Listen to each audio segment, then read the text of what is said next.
Hello riders, and today on the vlog we will PDI and customize a brand new Royal Enfield shotgun.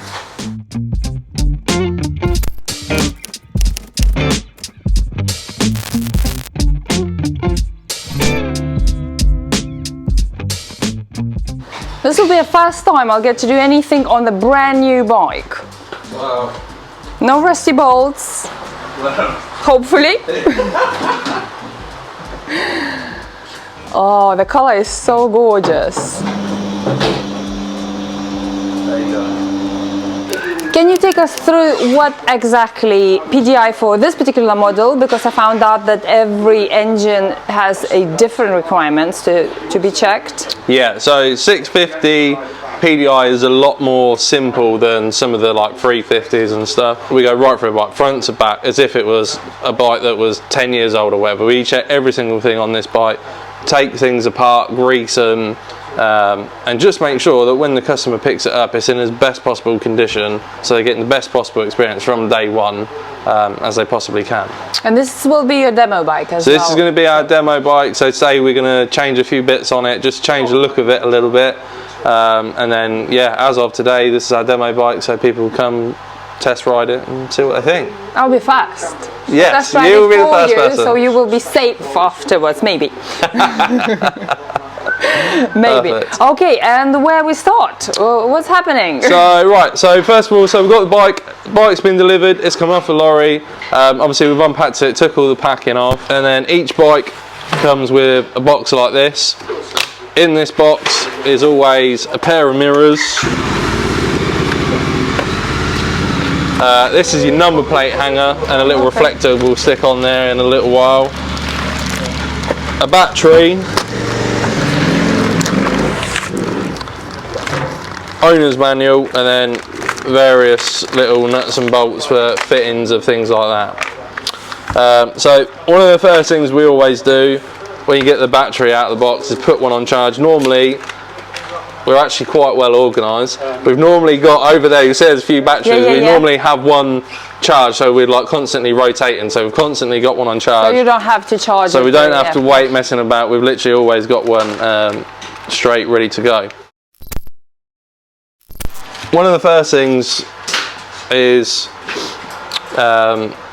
which is one of the things that most people probably don't even check, but it's one of those things, if you miss it and you don't check it, it don't work, it's really annoying.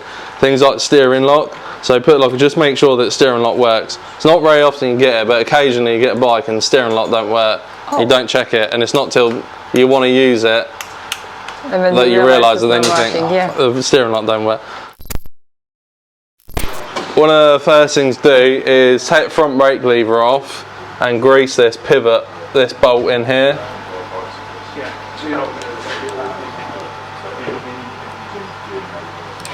Wiggle it up and down the lever a bit. Okay. There you go. Out you come. So then that lever, so that lever will just come out now. Just put a little bit of, there's a little brush in there. Look at that, beautiful. Yeah, gorgeous. Yeah, just put a little bit, well, and you always get someone come and try and help. So get it all the way. Yeah, like just this, on there. That's it. Just like that. Beautiful. Nice. And then I'll put a little bit just on the inside of there as well. Everything is so tidy. There you go, you can use that if you want. And then you just want to tighten it, just nip it up a little bit. It doesn't need to be, you don't want it really tight. So if you... Yeah, seems right. Do you want to check it? Go on. Yeah, that's fine. Yeah, now, just that pivot bolt in there is just a lot more grease. Yeah. Well, it was dry before, so it didn't have anything on. So it's nice. It will just make sure that feels a lot nicer, a lot better action. And in 6 months' time, if you leave this bike outside in the rain, if you don't have anything on there, same with anything, you leave stuff outside in the rain, they get corrosion on it, and then that will go all dry and corroded, and then you won't have a nice sort of smooth action. So little things like that. It takes 2 minutes. Maybe 5 for me. 5 for you, but once it's done for you, with the T-bar was quicker. Yeah, well, exactly. Once you had a T-bar, it's much quicker. But yeah, things like that. For the sake of 2 minutes to do that, it just makes the bike feel nicer. And like I say, in a couple of months' time, it will still feel nice and smooth. So, yeah, worth doing. Bye, Colin. the clutch is not coming off because of a cable, and you have to do it in situ. There you go, that's all right, yeah.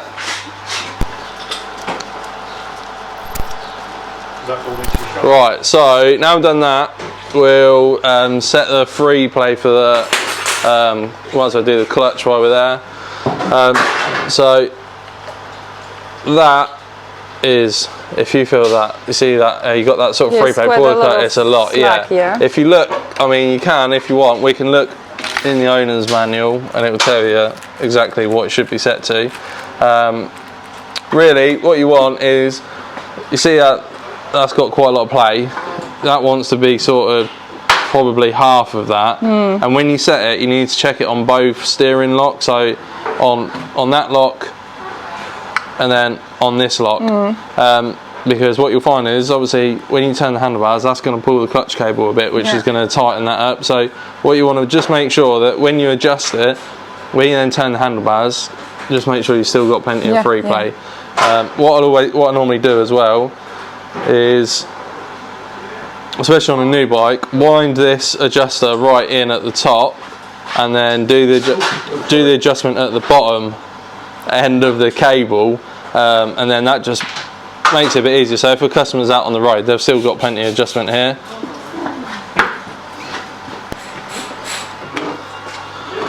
So you want to do, wind this all the way in. Two things are what you want to take note of when you wind that all the way in. First of all, make sure you haven't got that line across there lined up with that. If that, for what it won't, but for whatever reason, if that comes out, that's then allowing your cable to come straight out. Secondly as well, when you're riding on the road, especially in the wet and stuff, if that's facing forwards, any water that's coming up on the front of the bike is going to go straight in there and then straight down your cable. So when you wind that in, I always try and leave that slot at the bottom or facing backwards, just so any water that is coming up, and then you just want to nip that up with your hand. What you don't want to do is do that up really tight, because then, like you just said, if you're at the side of the road and you need to adjust that, unless you've got a pair of pliers or something with you, you're not going to be able to undo that. So the clutch cable comes down here.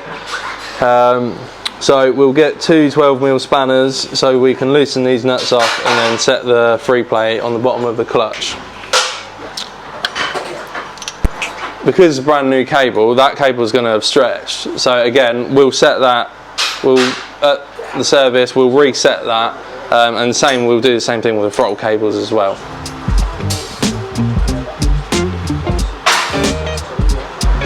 The throttles are normally set fairly good, so same thing. So have the handlebars in the middle, and just make sure that you can twist that grip and you've got a little bit of movement before the throttle engages. Same thing again, both sides.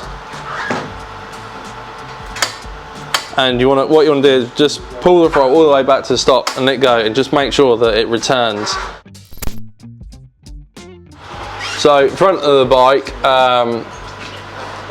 we'll check tyre, wheel rim, check the disc and brake caliper.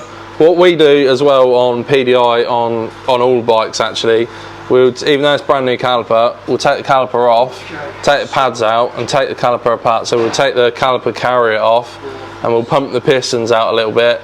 We'll make sure they're all clean and we'll put a bit of rubber grease on, push them back, put some grease on the caliper carrier, and put that back together. So you serviced the brakes before? Yeah, generally they come with a little bit of grease on, but again, it takes 10 minutes to take caliper apart, put a bit of grease on, and same things like the clutch lever and stuff. It just makes the bike feel a lot nicer, and it will stay a lot nicer for a lot longer as well. So first thing we'll do is check the wheel and the tyre. So we'll just spin the wheel round and we'll just check everything. So on a lace, obviously this is a cast wheel. On a lace wheel it's a little bit different. We get a spanner key and check every single spoke, make sure everything's all tight, spin it, make sure it's true.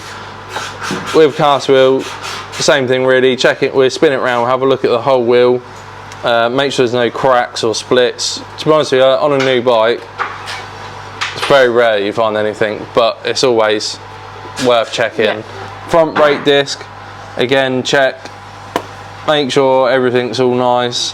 Make sure there's no splits or cracks or anything in the disc. Again, check both sides of that, so the front and the back. And then the tyre, check again both sides, so both side walls, just make sure there's no bulges or splits or anything like that in it, and check it's on the right way around as well. It's not very often, but you've only got to have someone having a bad day at the factory and put the tyre on the wrong way around or something like that. And then when you're happy with that, we'll set the tyre pressures. So if you're riding with one rider, you want 32 psi in the front and 36 in the rear, or if you've got two riders, you got 32 in the front and 42 in the rear. How about the half of a rider? If you've got half a rider, set it at 38 in the rear. But that is so handy, because so many times I had to Google, because you forget those things. You don't do it every day. No. And until you get to remember, that's so handy to have this. I've seen a lot of people, mainly older guys, but they have like little stickers made up, and then they'll stick them somewhere on like their mud guard, which just says tyre pressures. Yeah. Because, okay, it's in your owner's manual, but how many people carry their owner's manual? I don't know, where is mine? No, yeah, exactly. Next thing we'll do is front brake caliper. So we'll take the caliper off, and we'll, like I said earlier, we'll put a bit of grease on it, just on the parts that move. So on the caliper carrier arms, put a bit of grease on those. Bit of grease on the pistons as well, and just make sure they're all moving in and out nicely. And then we'll put a bit of copper slip on the back of the brake pads and on the brake pad pin as well. Take brake pad out, literally, this is a little like sort of drift, just put that in there, and you just give it a little tap, and you see the pin will come out the back. So literally just pull that out, and then your brake pads, oh my god, will just drop out. So easy. So what this pin, I'll show you a bit more, but this sits in the caliper, and you've got that expands. So when you push that in the caliper, that will then seat, and that will expand, and that's what holds it in. Okay. And then when you want to take it out, you just tap the end and drive it, and that will, as you hit it out, that will compress, which will then release it to come out of the caliper. Wow. We'll just take these first few little cables off, just so we can take this caliper off and hold it in our hand. Some bikes you have a brake pad pin, which bolts in rather than has this design. So things like that, especially ones that bolt in, they're probably even more important, that you take them out and put a bit of copper slip, especially on the threads, because in a year or so's time, especially like in the UK, obviously the corrosion stuff you get from salt on the roads, things like that, when they seize in, they're an absolute pain to get out. Whereas if you put a bit of copper slip on, it just makes it so much easier when it comes to taking it out. So if somebody bought a bike not from you but from other dealership, and they might not go through the same things, it's worth checking stuff like that. If you have a brand new bike, it's really worth doing that, because that will save you. It saves time and money. You know, it's worth spending a bit of time on the PDI just to get it. Like I know we said it 100 times, but just to make sure it's in as best possible condition as it can be right from the beginning. Has a bit of a Loctite. I think Royal Enfield got shares in Loctite. They do like to put a bit of Loctite. So in the way it's nicer than working on the old bikes, and in the way you have to be a lot more careful. Well, yeah. So once you've got that caliper off, we then take this, pull this caliper carrier off. If you pump the front brake a few times, you'll see the piston starts coming out. So if you keep pumping, that's it, and then they'll start to both keep going. That's it. And then if you keep going, that one will come out a bit. Perfect. So that'll do. So they both come out. They're probably both out, I don't know, halfway, something like that. So again, if you see they're completely dry, so these are sliding in and out on two seals here, same as all the other stuff. You get a bit of corrosion or something on there, or you get a bit of corrosion by the seal, that then clamps on the piston, and then the piston's not moving in and out freely. So we will get some rubber grease. And then just smear. I'll go and get some pliers for the piston, some piston pliers. Just smear a little bit of grease just on the outside of that one, just where you can get to, and I'll get some pliers and we can twist them around. And then what you should be able to do is literally just push that back in with your hand. Can I try the other one? Yeah. Just see how hard it is. It's actually doable, yeah. Yeah. All the way in? Yeah, that's it. And then what happened, that one pop out, and then you can just... Oh yeah, just that's it. Put one in, that'll do. Okay. There you go. So yeah, get a bit. So you want to put a bit of grease on both of these. Yeah. And then literally just put that back. You can sort of see where that's been. The pistons have been sat on there, and then the actual caliper, you can see where it's been sat. So on those areas on the back, you just want to put. You don't want to put loads, but just a tiny. Just a little bit of copper, and then again on any bits where it moves, so where that slides in the end of the caliper, just put a tiny little bit. You don't want loads, just a little bit. So you start with this side, because that's what side the pin goes in through. Seat that, make sure that that is seated in there. Push that through a little bit. Get your other one, and then push that in. What you can do now, just give that a little tap. That's not seated all the way in, but it's in enough just so you can put it on. If you see there, you can just see half a hole. Once it's on the bike, we'll push that in and seat that fully, and then you'll be able to put your little R clip in, and then that's like a safety, like a backup thing. So you've got the expandable bit, but you've also got that which holds it in place. Put that back on, and that will just hold in place. What we'll do, I'll just quickly take these two bolts and just clean off the old Loctite that's on there, and then we can put some new. Get your Loctite. You don't want to put loads on, just a little bit. Last thing you want to do is you end up putting too much on, then you can't get it. Can't get it out. So just hold your caliper up and get that bolt in. I normally start that bolt off a bit, so that bolt's in a few turns, and then put the other one. I'll put the other one in.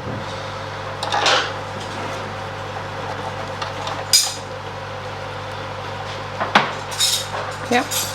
And then there you go. If you nip that up, and while you do that, I'll get a torque wrench.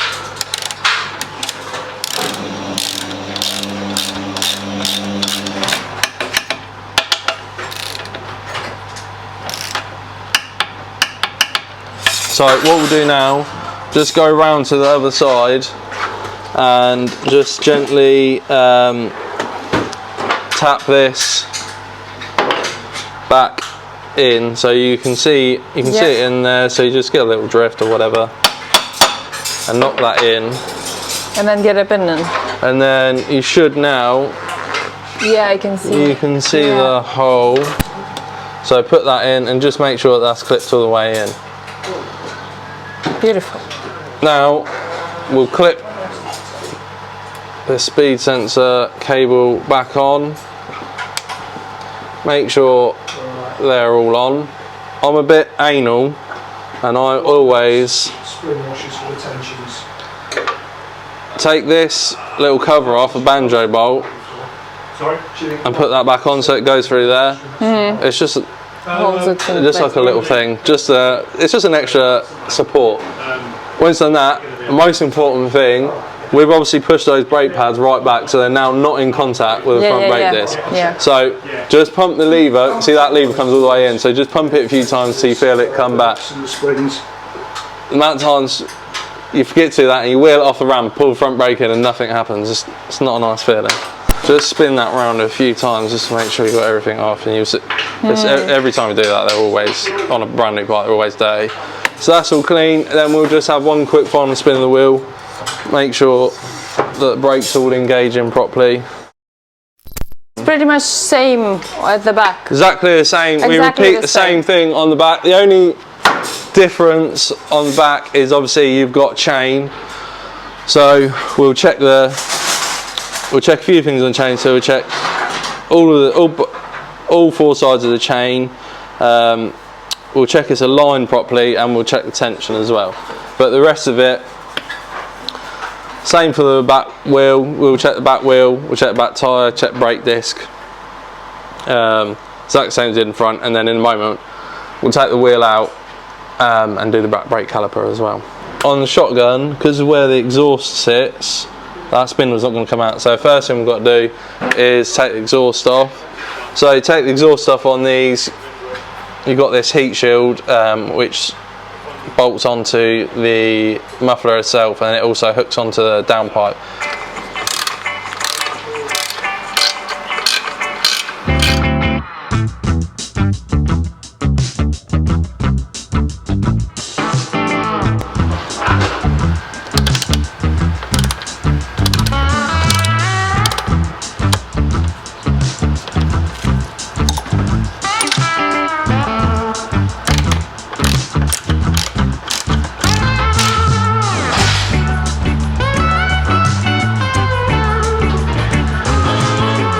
Because this just wiggles off.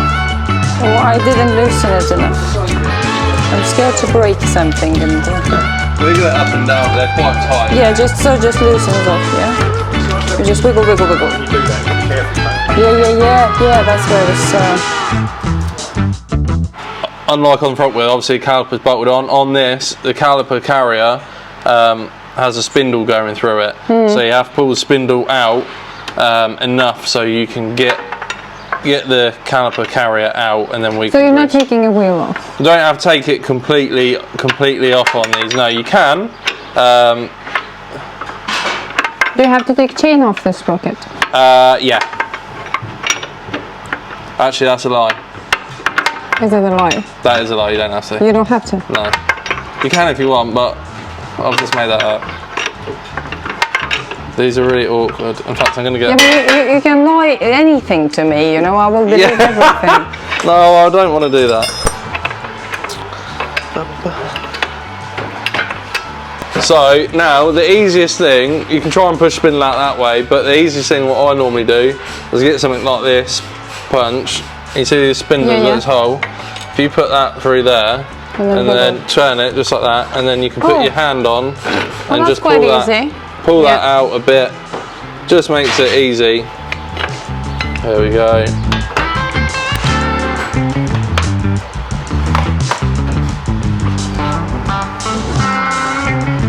Just like so? That's it. Yeah.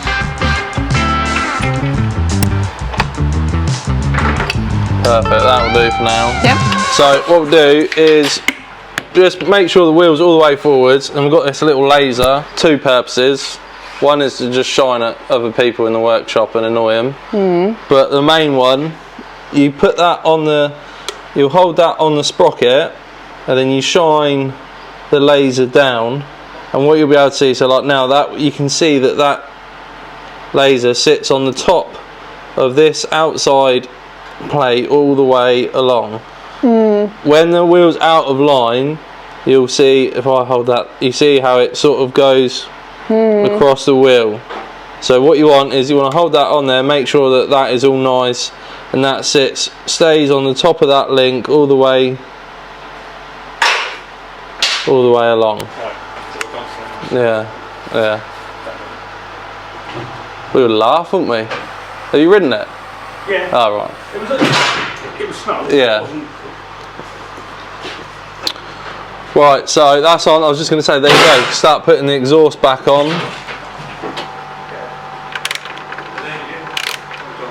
Those two bolts, because they're quite small, and they're out in the open, we'll put a little bit of copper slip on both of those. Makes it easier getting it in and out at a later date.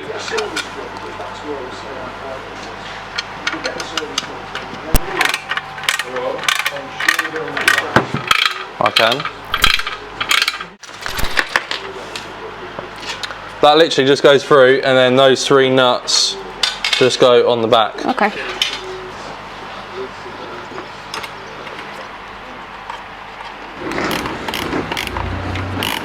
It doesn't matter how good you are in Spanish if you can't stick it that straight. I don't know if you the test. So exhaust is back on, so we're happy with the back brake. we're happy with the back end of the bike. That's been stuck on beautifully. It's upside down, but we won't go on about. No, it's not really. It's not really. It's not. I checked. Right, so that's on. So the next thing we'll do is just go through and check all these. So all these pivot points. So we'll just go through, check them all, make sure that on the back of all of them they've got this little clip, and just go through and make sure that all the clips are on there, they're not broken or anything like that. And then a wannabe Jamaican man comes in. Oh yeah.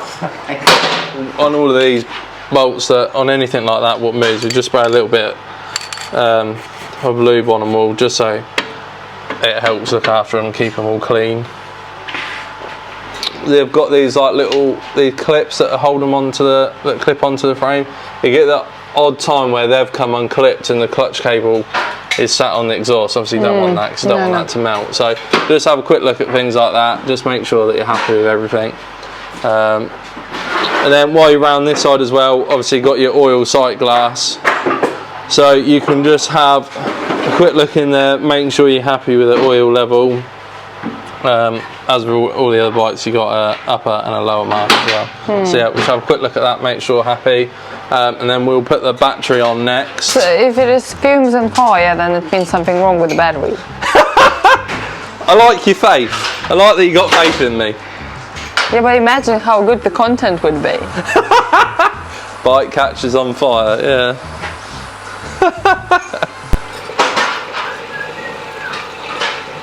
I found that when the bike is brand new, it rides slightly different when it's like, because when it's wearing in, then everything kind of sits in the right places. So once the bike's done, to be fair, I mean, really they're not properly run in until you've done sort of over 1,000 miles, and once you've got them run in, it's amazing the amount of difference that an engine, how much it changes the engine in 1,000 miles. They just get better and better.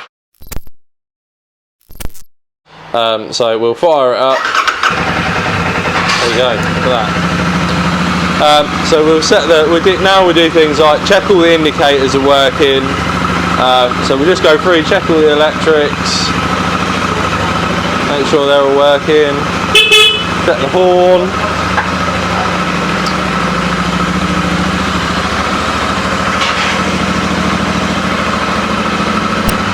We'll let it just run for a few minutes, and we'll do things like set the clock. What we'll also do is set the tripper, which is dead simple. You literally just go onto your Royal Enfield app, and then to set it up initially, you will just select right, find right, and then put your code in, which changes every single time when you first set a bike up. 973723, and then so that now is set up, so hopefully the 2 times match and the tripper is all set up and ready to go.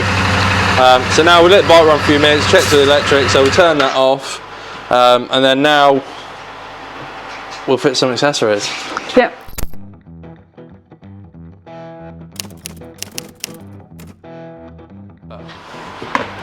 Because that seems like it's like, see? Oh yeah. Let's have a look. Doesn't seem like it's lined up completely. Ideally, yeah. This one looks loose. Let's have a look. Let's just put these.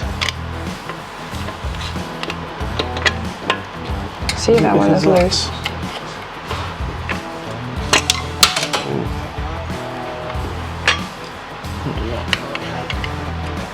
Maybe because of that. Where did that bolt just go? That nut. Fuck's sake, Jack. Oh, fuck it out. I have to cut this off because no, leave this. This is all. Yeah, but look what character building. Interesting what character I will build by poking my ass in the camera. Well, it'll get some views, won't it? Yeah. What is that?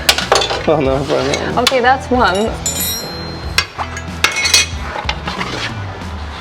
How did you manage to I don't lose know. it? I feel like I should take responsibility for this. Yeah, but it's obviously not my fault. Well, You're trying to make it my fault. do you know what? I'm going to lift the ramp up in case it's gone underneath. Yeah. You got it? Got it, yeah. It was stuck in between. I'll take full responsibility for it. Yeah, you should. Right. Okay, this looks slightly too low, that's why. Let's have a look. Oh yeah, I see. See? I don't know if that's to do with that. Yeah, all things.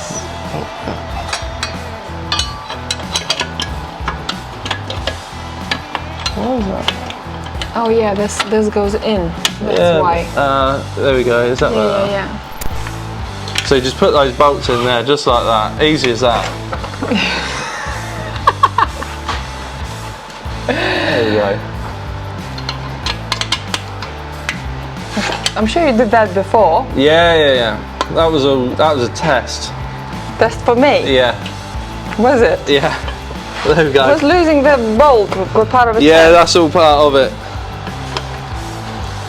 Like how quick you find the bolt. Did I pass it though? Yeah, no, well done.